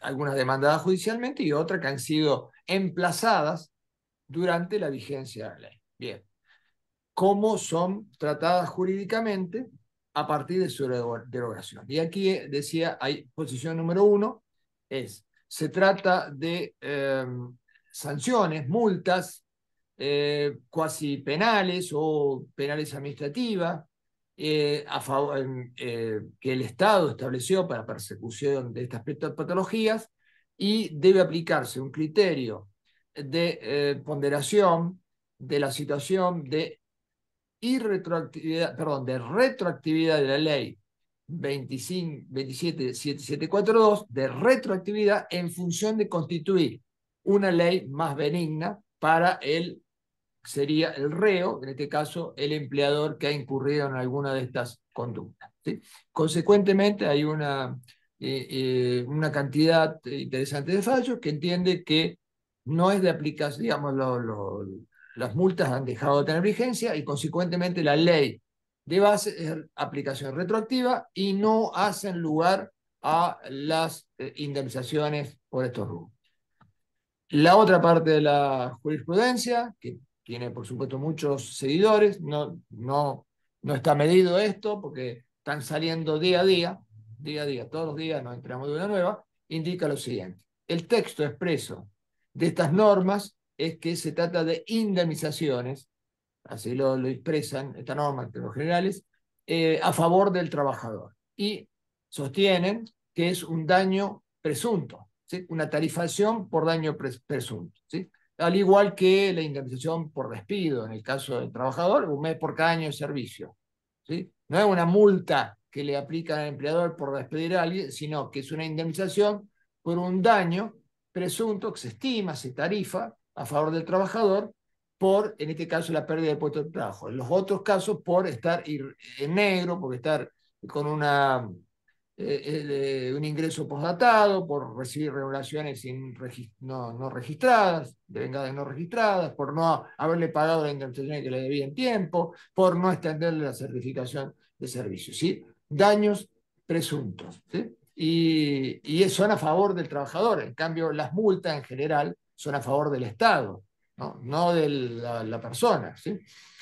Consecuentemente, en estos casos indican que la ley 27742 no es de aplicación retroactiva y consecuentemente mantienen y se están condenando a el pago de estas indemnizaciones en términos generales. Esas son las dos posiciones que existen en este momento. Por supuesto, yo escribo la segunda, creo, pero tal vez no le importe mucho lo que yo opine, sino cuál es el estado del arte, ¿no? Ujú. Bien, bueno, gracias. Hay más felicitaciones y agradecimiento a las reflexiones y, eh, más felicitaciones. Hay una persona que se retiró, creo que antes de que terminara, que dice, hay contratos de monotributistas antiderechos. No sé si esto es lo que estábamos hablando de los TICs o tal vez se refiere a otro tipo de contratación, no lo sé.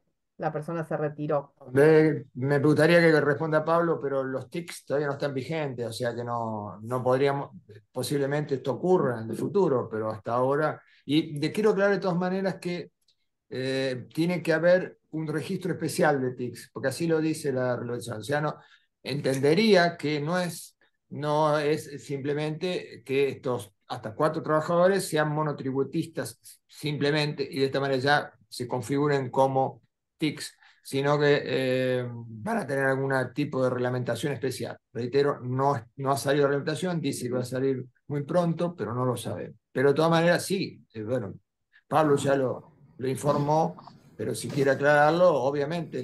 No, no, César, no, solo sí, es lo que yo intenté, es muy complejo, si uno tuviera la fórmula, mucho de esto depende del marco de circunstancias fácticas, ¿no? Que uno después pueda acreditar, porque en definitiva termina siendo un proceso judicial donde uno discute la naturaleza del vínculo, ¿m? Que se le ha reconocido por otro que uno entiende que debe aplicarse, en verdad, la laboralidad por sobre la autonomía.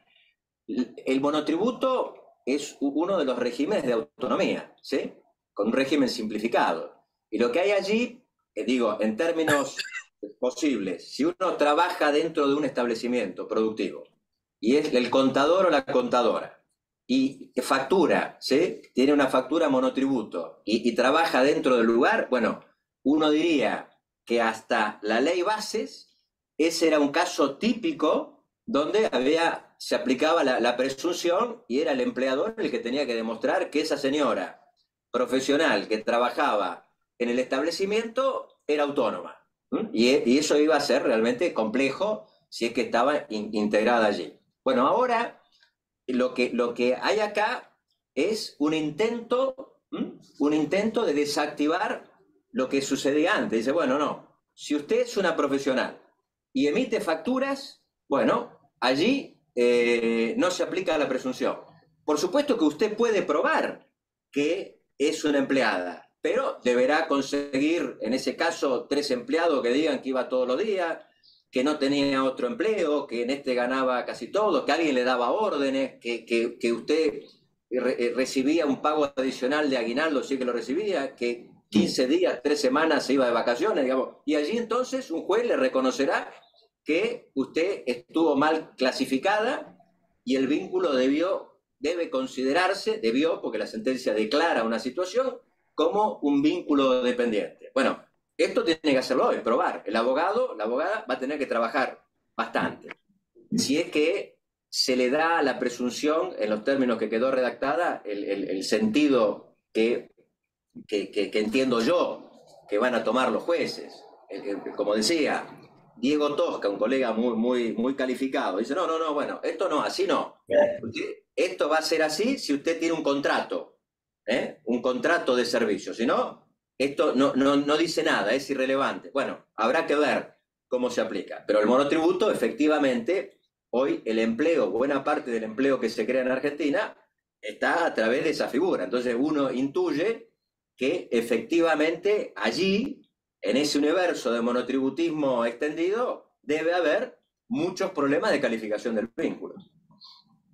Sí, se busca defraudar, digamos, o no aplicar la legislación laboral protectoria en beneficio de un régimen más liberal de contratación de locación de servicio. Sí, doctor Siede, más que no aplicar eso, no asumir los cargos que implica ese sistema de protección, porque seguramente el empleador no es que no quiere que esa persona esté protegida, él no quiere cargar con los costos de esa Claro, protección que el derecho laboral implica. claro. Mercedes, ¿tenemos algo más? Si no, le pedimos al doctor Topet que nos cuente un poquito las ideas que andan en el derecho comparado sobre estos debates, ¿no? No, No hay más consultas. no, bueno, quizás César también, yo dije, bueno, a ver, la autonomía hoy ya no se considera un universo que se pueda autoproteger, ¿sí? Como se consideraba antes. O sea, autoprotegerse por la capacidad de generar ingresos, que suponía una libertad, en el modo de asegurarse seguridad social, de asegurarse la protección de los tiempos de descanso. Bueno, hoy eso en principio es algo del que disfrutan unos pocos, ¿no? Como usted decía, hay 5 millones de personas que no sé, entendí que había 5 millones que se habían, digamos, Hay 5 millones de egresados del sistema de educación superior que nosotros tomamos bien, como profesionales bueno, y de esos trabajamos. 5 millones, digo a capela, hay 500.000 que son autónomos en el sentido de la palabra, ¿no? Digamos, el autónomo autónomo. Y habrá 4 millones o 3 millones que están en el monotributismo. Pero, ¿y si están en el monotributismo y efectivamente los ingresos que tienen son esos? Bueno, no están en el mejor de los mundos, efectivamente, porque los ingresos son, no son tan importantes, tan significativos. Entonces, ¿qué es lo que hay hoy en debate? Una, yo decía, proteger a los económicamente dependientes. El problema, la contraindicación, es lo que estoy comentando, que por allí sea un mecanismo para sustituir protección por esa protección menguada. Lo otro, bueno, un estatuto de la autonomía, ¿sí? Con independencia de la dependencia económica, ¿no? El reconocimiento de derechos, sistema de seguridad social, bueno, vacaciones, los abogados, las abogadas, cuando tienen un hijo o cuando son personas no gestantes. Bueno, ¿qué ocurre con los pleitos judiciales? Digamos, abogados y bioquímicos, agrimensores, digamos, se les interrumpe la existencia, tienen que tener, bueno, allí, mecanismos de seguridad social, la colegiación, ¿sí? Que imponga, ¿sí? Que garantice ciertos derechos, digamos, que la negociación colectiva pueda ser también para autónomos. En España el estatuto reconoce mecanismos de negociación colectiva para los autónomos, digamos, ese tipo de formalización. Acompañar, y creo que lo dijo usted al inicio, involucrarse con el mundo de la dependencia, ¿no? Porque allí, efectivamente, lo que está pasando, lo que sí tenemos una certeza, que hoy el sistema productivo recibe prestaciones, ¿sí? De manera masiva que están reconocidas como vínculo dependiente, pero después hay otro universo.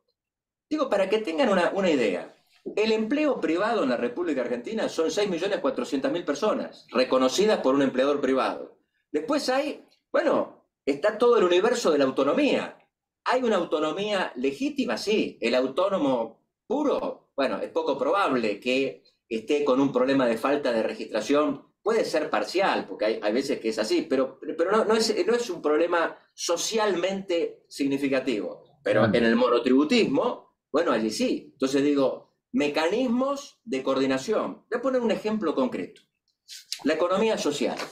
¿Qué dicen los de la economía popular? Dicen, bueno, ¿qué ocurre con el trabajo que nosotros hacemos? ¿Es un trabajo? Sí, porque no es gente que está viendo televisión en la casa, no, al margen de que reciba un plan social. Esa gente trabaja y muchas veces, o en la mayoría, trabaja mucho. Lo que ocurre es que el trabajo, el bien que producen socialmente, el mercado no lo valoriza. Y entonces, ¿qué dicen los de la economía popular? Bueno, una paritaria social. ¿Para qué? Para ponerle un valor, ¿sí? Un valor que el mercado no reconoce y por supuesto hay que tratar de que el mercado reconozca, ya no por el mecanismo de oferta y demanda, sino por una intervención estatal, que diga al que compra el papel, al que compra el acero, al que compra los residuos, bueno, usted no le puede pagar nada, usted le tiene que pagar por lo menos esto, ¿se entiende? Porque hay un valor social en esa producción. Bueno, ideas, ¿no? No, yo no tengo la respuesta, pero digo, no estamos condenados, me incluyo ahora en el grupo, no, a naufragar en soledad, digamos, no. El mundo intenta allí. Hubo un informe de la Comisión Internacional del Trabajo, sobre el futuro del trabajo. ¿Y qué decía? Bueno, un salario, un reconocimiento de una asignación universal. No digo, Argentina, que tenemos los problemas que tenemos, no somos Suecia, pero digo, ideas. El mundo está pensando que no va a haber trabajo para todos, ¿sí? Que no va a haber. Y el trabajo que vamos a tener va a ser un trabajo intermitente en las condiciones de protección. Entonces, bueno, a esas personas hay que asegurarles seguridad económica, por supuesto, en el mientras tanto, asistirlo, seguridad física, asistencia social, digamos, reconocimiento de los sindicatos. La OIT le reconoce el derecho a armar sindicatos a los autónomos. Esta confederación en la Argentina le iría mal, pero si acudiera a la OIT diría, no, hay que reconocerle el derecho de armar un sindicato a este universo que está en este momento en la sala y que ustedes representan. Bueno, digo, ideas, modelo para armar, ¿no? Elementos de reflexión. Bueno, le hago un breve comentario que estamos medio sin proponérnoslo, estamos en esa línea de ideas que usted estaba planteando recién, doctor Topet. Estamos por dialogar o ponernos a negociar un poco con la Cámara Argentina de Geriátricos, con varias confederaciones por profesión, donde están los trabajadores sociales, nutricionistas, psicólogos, terapistas ocupacionales, kinesiólogos, que son las profesiones que más vinculación tienen con con estos centros de prestación de salud y que al no tener ningún tipo de regulación, pagan, digamos, de una manera de lo más diversa, ¿no? Pero bueno, nos estamos por un poco por ensayar esta idea que usted estaba planteando. Les agradezco muchísimo a los expositores. Si no hay más preguntas, le vamos a dar la palabra al ingeniero Zambelli, que nos va a anunciar el próximo conversatorio.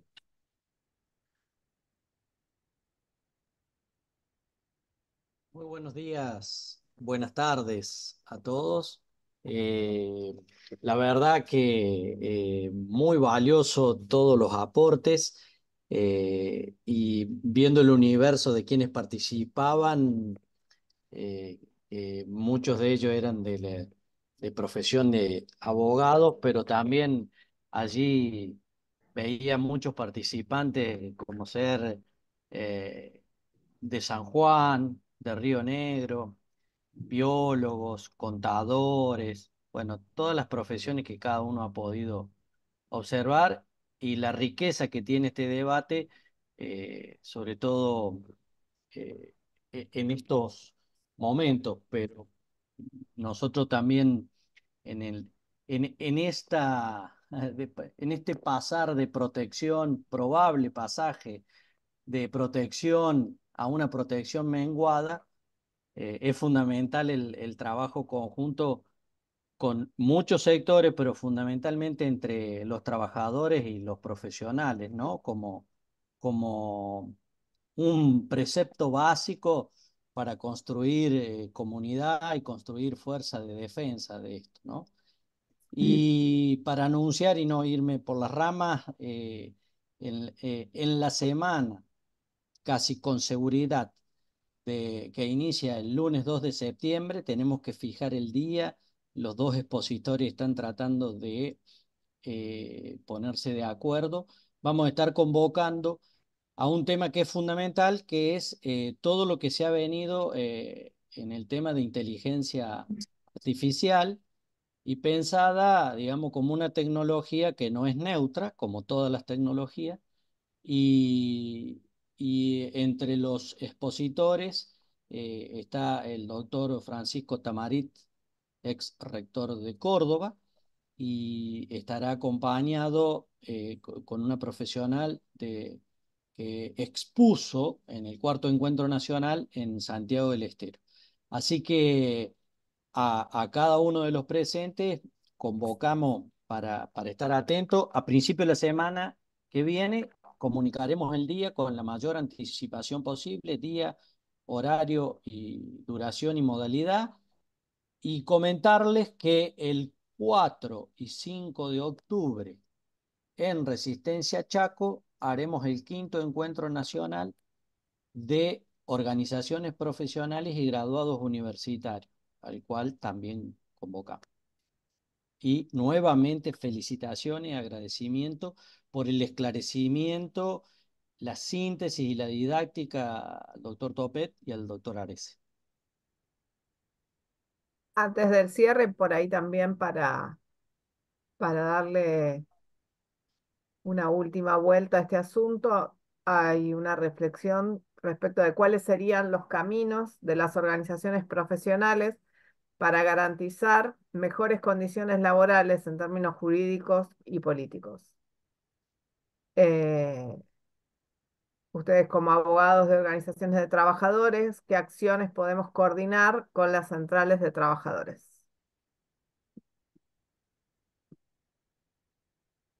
Bueno, como decía, en principio, por ejemplo, quiero poner un ejemplo concreto. Siempre los vínculos son importantes, pues en definitiva somos parte del sistema productivo y nos vinculamos sin el capital, con el trabajo que podemos aportar, el conocimiento. Primero, vinculándose, ¿sí? Intentando vincularse. Pero, por ejemplo, lo que decían recién, digo, vincularse con el sindicato de sanidad. Digo, porque allí hay, bueno, son prestaciones que se incorporan al sistema de salud que evidentemente se desprendieron de lo que antes era una estructura vertical y se va desestructurando, entonces para ponerle un freno a una precarización también interna. Después, bueno, los colegios profesionales en general tienen una tarea. Lo que pasa es que la tarea siempre ha sido pensada en términos del honorario profesional para un trabajo privado, no en el vínculo al sistema productivo como un obrero, para ponerlo en términos figurados. Y entonces lo que hay que allí poner es no solamente el honorario que el arquitecto que es célebre y construye un edificio y le cobra a las constructoras, bueno, ese es uno, pero son muy pocos los que están en esa condición, como los abogados. Hay abogados que no necesitan de la comunidad, o por lo menos se autoperciben por la condición económica que tienen, pero hay un gran universo que sí, como digo, intentar generar esos vínculos con el sector asalariado para protección propia. Y después, en condición ya de organización que puede ser como esta, que reúne un universo de profesiones, ¿sí? Entonces, la capacidad de interacción política de una confederación de esta características es diferente la del colegio, por poner algo que no tengo presente, pero me imagino el colegio de agrimensores de Santiago del Estero. Entonces, la capacidad de interacción política es más limitada. En cambio, una confederación que reúna a todas las profesiones, bueno, interactúa de otra manera con el Ministerio de Economía, con la FIP, digamos. Es eso, encontrar una manera solidaria de expresar un interés que uno pueda sintetizar, ¿no? Porque hay una heterogeneidad que requiere una cierta síntesis para la interacción política. Y por supuesto, esa síntesis hay que ver cómo interactúa con los gremios puntuales o con las propias centrales sindicales. Es cuestión de decir, bueno, acá hay un universo nos autopercibimos, digamos, consideramos que somos también clase trabajadora y entonces allí esas alianzas, bueno, encuentran los puntos de acción colectiva, digamos, es eso, no hay una fórmula. Sí, Bueno, coincido plenamente con Pablo, ¿no? Y es un sector también heterogéneo, claramente, pero que necesita, sea profesionales en relación de dependencia, sea profesionales absolutamente liberales, digamos así, sea profesionales que participan de ambas condiciones o que son económicamente dependientes, que necesitan de un estatuto especial. Lo importante para las entidades profesionales, en definitiva, es tener en cuenta que el trabajo en sus diversas formas necesita de protección, ¿eh? Sus diversas formas.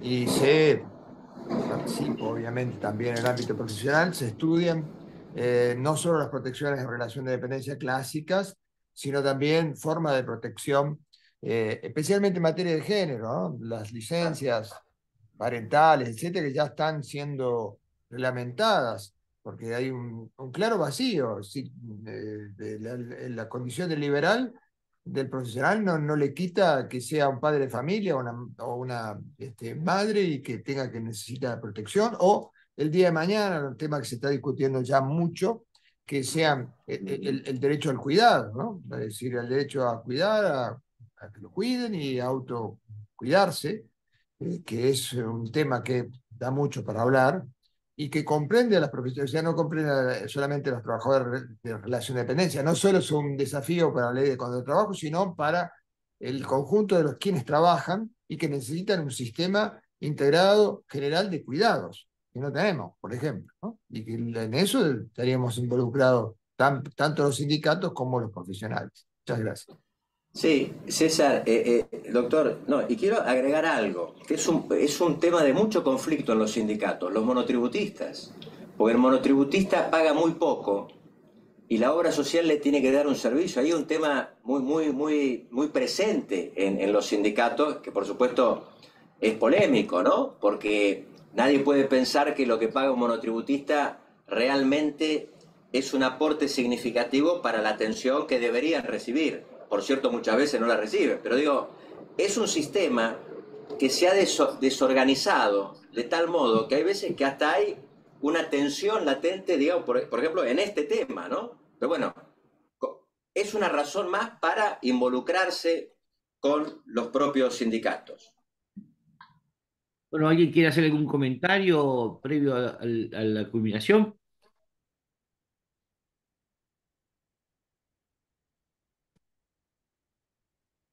Bueno, brevemente les comento para los que no son tan allegados a nuestra entidad, la Confederación General de Profesionales nuclea a todas las confederaciones nacionales por disciplina, por profesión, y a su vez nuclea a las federaciones provinciales que son multiprofesión, es decir, que hay entidades provinciales que nuclean a todos los colegios, consejos y asociaciones de profesionales de cada provincia. También intervienen allí en nuestra entidad profesionales que trabajan en relación de dependencia en determinadas ramas de la producción, como pueden ser, por ejemplo, se me viene ahora a la cabeza APSE, que es donde está el personal superior de empresas de energía, que son profesionales. Bueno. Agradecerle nuevamente al doctor Topet, al doctor Arese por su intervención, a todos los presentes y bueno, continuaremos construyendo esta idea y este norte de hacer ver que los profesionales universitarios también somos trabajadores, participamos en gran medida del mundo del trabajo y que si en algún momento se han pretendido generar un divorcio entre los trabajadores profesionales y los no profesionales, todos sabemos que el mejor norte está en intentar trazar buenos lazos y confluir y no en producir enfrentamientos estériles. Bueno, ha sido un gusto. Espero que anden todos muy bien y damos por finalizado el conversatorio. Muchas gracias. Hasta luego. Adiós. Chao, chao.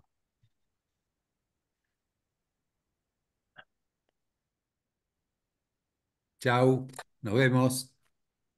Muy bueno, ¿eh? Gracias.